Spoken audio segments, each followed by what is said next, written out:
Hi friends, welcome to Krishna's kitchen. ಇವತ್ತಿನ recipe vegetable fried rice. ಬೆಳಗಿನ ತಿಂಡಿಗೆ ಬೇಗನೆ 5 ನಿಮಿಷದಲ್ಲಿ ರೆಡಿಯಾಗುತ್ತೆ. ಹಾಗೆ ಮಾಡುವ ವಿಧಾನ ನೋಡೋಣ ಬನ್ನಿ. ನೋಡಿ, ಈಗ ನಾನು ಒಂದು ಕುಕ್ಕರ್ ತಗೊಂಡಿದ್ದೀನಿ. ಅದಕ್ಕೆ ನೆನೆಸಿರ್ತಕ್ಕಂಥ ಬಟಾಣಿ ಅರ್ಧ ಕಪ್ಪು, ಹಾಗೆ ಕ್ಯಾರೆಟ್ 1 ಕಪ್ಪು ಮತ್ತು ಬೀನ್ಸ್ 1 ಕಪ್ಪು, ಇಷ್ಟನ್ನು ಹಾಕ್ಬಿಟ್ಟು ಒಂದು 2 ಗ್ಲಾಸ್ ಅಷ್ಟು ನೀರನ್ನು ಹಾಕ್ತಾಯಿದ್ದೀನಿ. ನೋಡಿ, ಈಗ ಒಂದು 2 ಗ್ಲಾಸ್ ಅಷ್ಟು ನೀರನ್ನು ಸೇರಿಸ್ಬಿಟ್ಟು ಅದಕ್ಕೆ ಒಂದು 1/2 ಸ್ಪೂನಷ್ಟು ನೈಸ್ ಉಪ್ಪನ್ನು ಹಾಕ್ತಾಯಿದ್ದೀನಿ. ಹಾಕ್ಬಿಟ್ಟು ನೋಡಿ, ಈಗ ಸ್ಟವ್ ಆನ್ ಮಾಡಿ ಕುಕ್ಕರ್ನ ಸ್ಟವ್ ಮೇಲಿಟ್ಟು ಲಿಡ್ನ ಕ್ಲೋಸ್ ಮಾಡ್ತಾಯಿದ್ದೀನಿ. ತರಕಾರಿ ಒಂದು 5 ನಿಮಿಷ ಬೇಯಬೇಕು. ನೋಡಿ, ನಾನೀಗ ತರಕಾರಿ ಬೇಯೋಷ್ಟರಲ್ಲಿ ಈಗ ಬಾಣಲಿನ ಇಟ್ಬಿಟ್ಟು ಅದಕ್ಕೆ ಒಂದು 3ರಿಂದ 4 ಟೇಬಲ್ ಸ್ಪೂನಷ್ಟು ಎಣ್ಣೆನೂ ಹಾಕಿದ್ದೀನಿ. ಎಣ್ಣೆ ಬಿಸಿಯಾಗಿದ್ದ ತಕ್ಷಣ ನೋಡಿ, ಒಂದು 1/2 ಸ್ಪೂನಷ್ಟು ಸಾಸಿವೆ ಹಾಕಿದ್ದೀನಿ.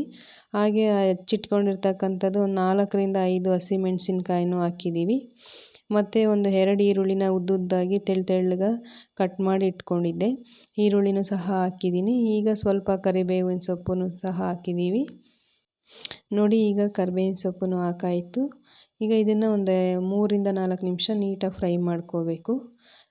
ಸ್ಟವ್ನ ಮೀಡಿಯಮ್ ಫ್ಲೇಮಲ್ಲಿ ಇಟ್ಕೊಂಡು ಉರಿನ ನೀಟಾಗಿ ಒಂದು 5 ನಿಮಿಷ ಫ್ರೈ ಮಾಡ್ಕೋಬೇಕು. ನೋಡಿ, ಈಗ ಇದು ನೀಟಾಗಿ ಫ್ರೈ ಆಗಿದೆ, ಈರುಳ್ಳಿ ಮತ್ತು ಹಸಿಮೆಣಸಿನ್ಕಾಯಿ. ಈಗ ನಾನು ಕಟ್ ಮಾಡಿ ಇಟ್ಕೊಂಡಿರ್ತಕ್ಕಂಥ ಒಂದು 2 ಟೊಮೊಟೊನ ಮಿಕ್ಸ್ ಮಾಡ್ತಾಯಿದ್ದೀನಿ. ಈಗ ಟೊಮೆಟೊ ಹಸಿ ಸ್ಮೆಲ್ಲೆಲ್ಲ ಹೋಗಬೇಕು. ಹಾಗೆಯೇ ಅದು ಒಂದು 5 ನಿಮಿಷ ನೀಟಾಗಿ ಫ್ರೈ ಆಗಬೇಕು. ನೋಡಿ, ಈ ರೀತಿಯಾಗಿ ನೀಟಾಗಿ ಈ ಥರ ತಿರುಗಿಸ್ತಾ ಇರಬೇಕು. ಈಗ ಇದು ಫ್ರೈ ಆಗಿದೆ. ಇದಕ್ಕೆ ನಾನೀಗ ನೋಡಿ, ಈಗ ನಾವು ಇದಕ್ಕೆ 1 ಸ್ಪೂನಷ್ಟು ನೈಸ್ ಉಪ್ಪನ್ನು ಹಾಕ್ತಾಯಿದ್ದೀವಿ. ಮತ್ತು ಒಂದು 1/2 ಸ್ಪೂನಷ್ಟು ಚಿಕನ್ ಮಸಾಲ, ಹಾಗೆಯೇ ಒಂದು 1/4 ಸ್ಪೂನಷ್ಟು ಗರಂ ಮಸಾಲ, ಸ್ವಲ್ಪ ಚಿಲ್ಲಿ ಪೌಡ್ರನ್ನು ಸೇರಿಸ್ಬಿಟ್ಟು ಇದನ್ನು ಒಂದು 2 ನಿಮಿಷ ಮಿಕ್ಸ್ ಮಾಡ್ಕೋಬೇಕು. ನೋಡಿ, ಈಗ ಇದು ಈ ರೀತಿಯಾಗಿ ಎಲ್ಲ ಮಿಕ್ಸ್ ಆಗಿದೆ. ನಾವೀಗ ಏನು ಬಟಾಣಿ ಮತ್ತು ಕ್ಯಾರೆಟು ಬೀನ್ಸು ಬೇಯಿಸಿ ಇಟ್ಕೊಂಡಿದ್ವಲ್ಲ, ಅದನ್ನು ನೀರನ್ನು ತೆಗೆದುಬಿಟ್ಟು ಸೋಸಿಟ್ಕೊಂಡಿರ್ತಕ್ಕಂಥ ತರಕಾರಿನ ಈಗ ಈ ಒಗ್ಗರಣೆಯಲ್ಲಿ ಹಾಕಿ ಈ ರೀತಿಯಾಗಿ ನೀಟಾಗಿ ಮಿಕ್ಸ್ ಮಾಡ್ಕೊತಾ ಇದ್ದೀವಿ. ನೋಡಿ, ಈ ಥರ ಚೆನ್ನಾಗಿ ಮಿಕ್ಸ್ ಆಗಬೇಕು. ಇದನ್ನು ಒಂದು 5 ನಿಮಿಷ ಹಾಗೆಯೇ ಫ್ರೈ ಮಾಡ್ಕೊತಾ ಇರಬೇಕು. ಮೀಡಿಯಮ್ ಫ್ಲೇಮಲ್ಲಿ ಇಟ್ಕೊಂಡು ಒಂದು 2ರಿಂದ 3 ನಿಮಿಷ ಈ ಥರ ಆಡಿಸ್ತಾ ಇರಬೇಕು. ನೋಡಿ, ಈ ಥರ ಈಗ ರೆಡಿಯಾಗಿದೆ. ಇದಕ್ಕೆ ನಾವು ರೈಸ್ನ ಹಾಕ್ತಾಯಿದ್ದೀವಿ. ಈಗ ರೈಸ್ನ ಹಾಕ್ಬಿಟ್ಟು ಇದನ್ನು ಚೆನ್ನಾಗಿ ಮಿಕ್ಸ್ ಮಾಡಬೇಕು. ಎಲ್ಲ ಕಡೆ ನೀಟಾಗೆಲ್ಲ ಮಿಕ್ಸ್ ಮಾಡ್ಕೊತಾ ಇರಬೇಕು. ನೋಡಿ, ಈ ರೀತಿಯಾಗಿ ನಾವು ಮಿಕ್ಸ್ ಮಾಡ್ತಾಯಿದ್ದೀವಿ. ಈಗ ಇದಕ್ಕೆ ನಾವು ಸ್ವಲ್ಪ ಕೊತ್ತಂಬರಿ ಸೊಪ್ಪನ್ನು ಹಾಕ್ತಾಯಿದ್ದೀವಿ. ಕಟ್ ಮಾಡಿ ಇಟ್ಕೊಂಡಿರ್ತಕ್ಕಂಥ ಕೊತ್ತಂಬರಿ ಸೊಪ್ಪು ಸಹ ಸೇರಿಸಾಯಿತು.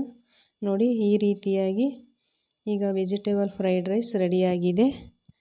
ಇದನ್ನು ನಾವೀಗ ಒಂದು ಪ್ಲೇಟ್ಗೆ ಸರ್ವ್ ಮಾಡಬೇಕು. ನೋಡಿ, ಈಗ ಈ ರೀತಿಯಾಗಿ ರೆಡಿಯಾಗಿದೆ. ಇದನ್ನು ನಾನೀಗ ಒಂದು ಪ್ಲೇಟ್ಗೆ ಹಾಕ್ತಾಯಿದ್ದೀವಿ. ಹಾಗೆಯೇ ವಿಡಿಯೋ ಇಷ್ಟ ಆದರೆ ನಿಮ್ಮ ಮನೆಯಲ್ಲಿ ನೀವು ಒಂದು ಸಲ ಟ್ರೈ ಮಾಡಿ, ಹೇಗೆ ಬಂದಿರುತ್ತೆ ಅಂತ ಕಮೆಂಟ್ ಮಾಡಿ. ಹಾಗೆಯೇ ಲೈಕ್ ಮಾಡಿ, ಶೇರ್ ಮಾಡಿ, ಕಮೆಂಟ್ ಮಾಡಿ. ಕೃಷ್ಣಾಸ್ ಕಿಚನ್ಗೆ ಸಬ್ಸ್ಕ್ರೈಬ್ ಮಾಡಿ. ವಿಡಿಯೋ ನೋಡಿದ್ದಕ್ಕಾಗಿ ಧನ್ಯವಾದಗಳು.